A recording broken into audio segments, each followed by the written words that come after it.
Hello and welcome back to the Fit Fix, your fortnightly fix of all things health and fitness related. This is the show for you whether you're a fitness freak or a first-time gym goer. My name is Jack. And I'm a Kushlo. Nice to see you again, Kush. Would you please take us around the studio and show us who's in today? I would absolutely love to. Over here at the bench, we have our resident superstar PT, Stuart.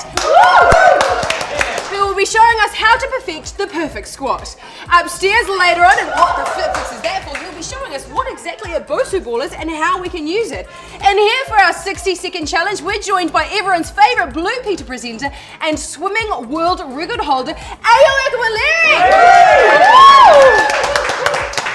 Mick Scarlett is going to be teaching us how he enjoys kayaking with a disability, and joined by Kristen and Julia from Nixon Kicks.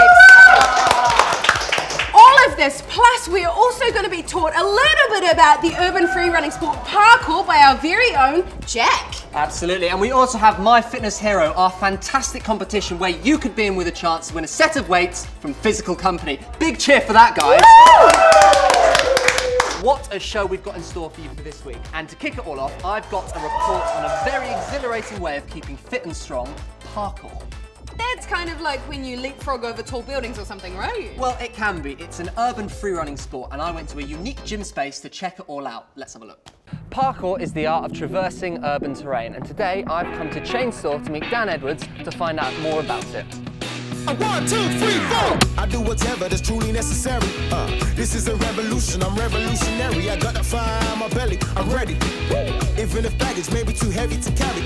Go ahead and throw any challenges at me. They ain't no stopping me until I'm 6 foot under and buried. You can't keep a good man down. That was seriously cool. Thank you so much for having me today. Pleasure. Can you tell us a little bit about how you got into parkour? Yeah, I first saw a movie called Yamakasi back in 2000, I think, which featured the founding guys who are known as the Yamakasi from France.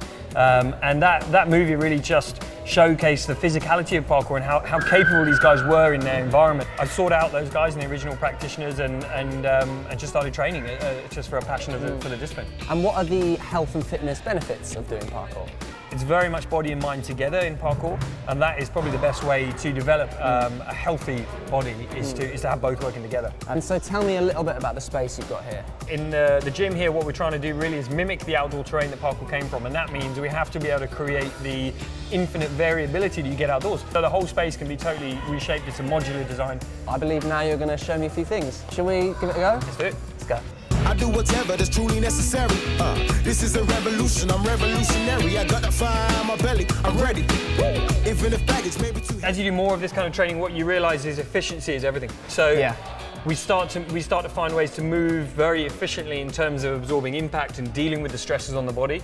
For example, going over this, you can obviously just jump the whole thing, right? Yeah. Which is fine, but you might as you train, you might find that little step there just makes it more efficient, less impact on the body, just by like 2%.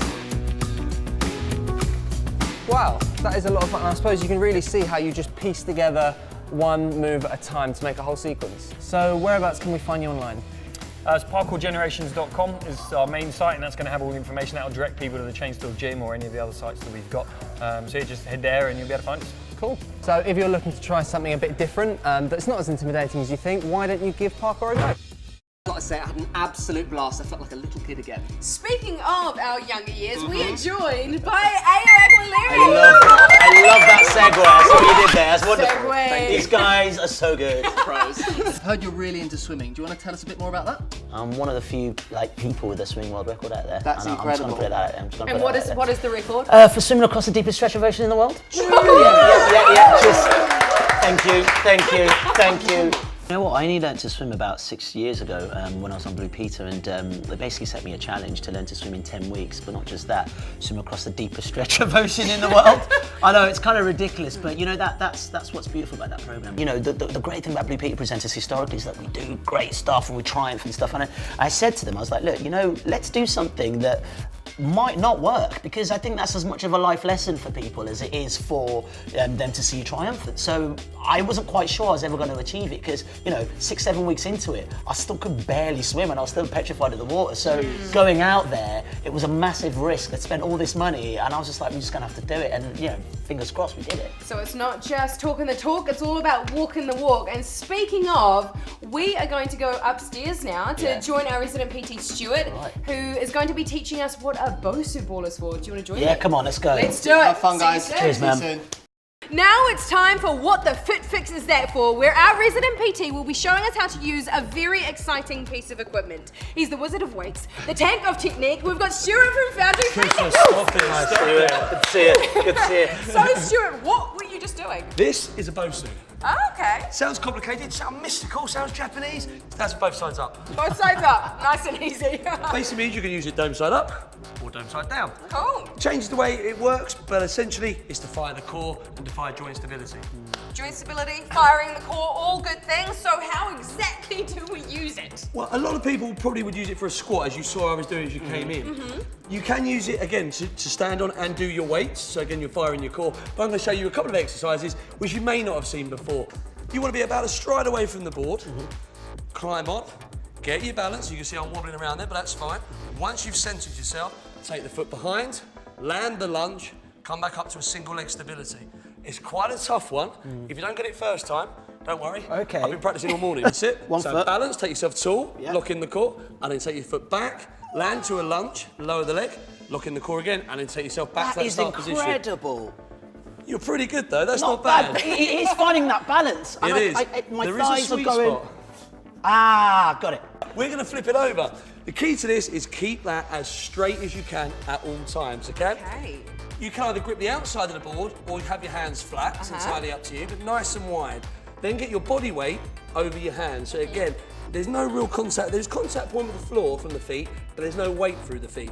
Belly button towards spine, tabletop back, and then from there you're going to drive the knee underneath you and pull it back. So you can see How unstable that is on the hands, I see. As you can see, there are lots of different exercises you can do using one of these. And remember, life's all about balance, so find one in your gym. Just try not to fall off. Now, if you're anything like me, you're probably on the lookout for a drink that gives you a nice energy boost without filling you up with sugar and all sorts of artificial ingredients.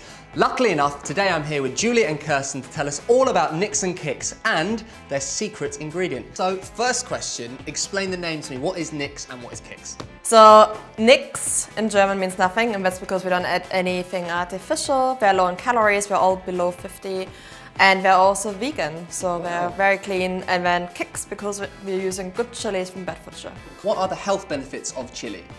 It's good for your metabolism, and also it makes your body release endorphins. Because when you eat or drink something spicy, your body thinks something's happening inside and needs to fight it and releases endorphins, a bit like when you're exercising. There's only the tiniest subtle hint of chili, but it's just like it kind of matches with the fizz as you'd expect. And in terms of fitness, when should we be drinking this? So ideally you'd be drinking it after exercising, because what you want your body to do is keep the metabolism going, and that's exactly what your drink will help with. Thank you so much for coming in today, guys.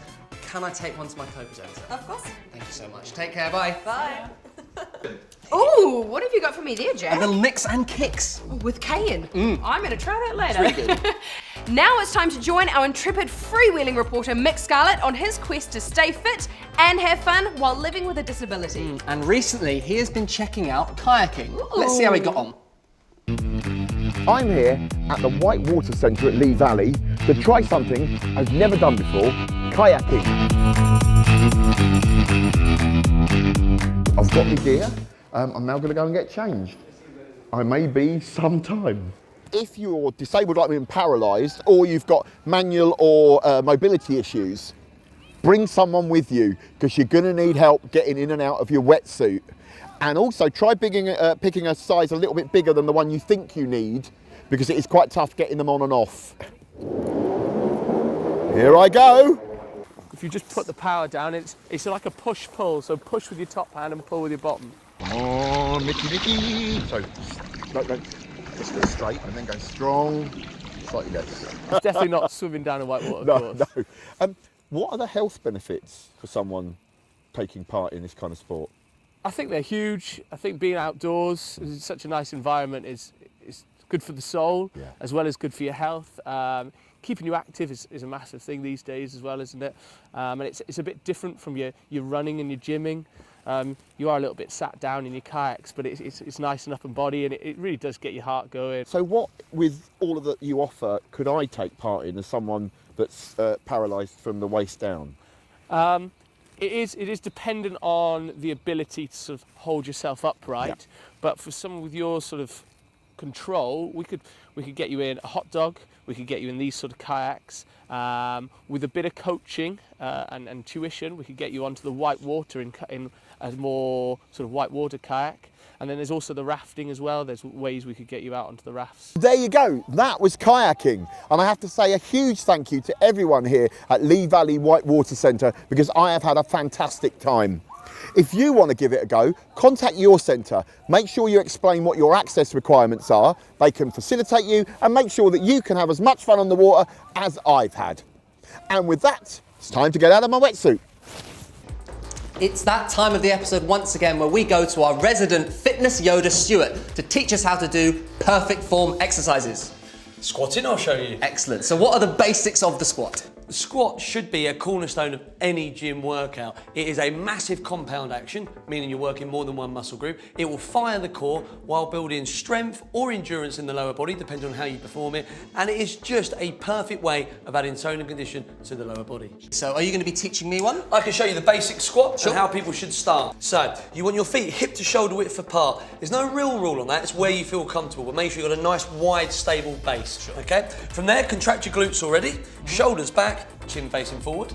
You should always have the weight over your heels, so you should technically be able to lift your toes. There you go. Yep. Right. Now almost imagine you've got a chair behind you, all right? While maintaining on that natural neutral axis, you're going to flex from the hip, flex from the knee, and take yourself back and down. And keeping the back nice and straight. Squeeze the glutes at the top. Buns of steel workout. Big deep breaths. Good stuff. Thanks, Stu. If you're going to be squatting, you need to be doing it with good form. Now, it's nearly that time of the show where we put a sports person to the test in our 60-second challenge. And on the bike, we have Ao getting ready to ride his way to glory. How are you feeling? Confident? Not too bad. He's mean on this, I've watched him. 60 seconds as far as you possibly can while answering Jack's questions. But here's the catch. For every question you get wrong, I'm up in the resistance for you. So you should be absolutely fine as long as you don't get any of these wrong. Okay. Are you feeling ready? Yeah, I mean, it just depends how much I know about the questions that are on your pad. Which is a bit of a mystery, but I'm sure you'll be fine. Let's go. Okay, you ready? Can we have a timer, please? Can we get 3, 2, 1, go! In which decade was the first successful swim across the English Channel? 1890s, 1920s, or 1940s? 1890s.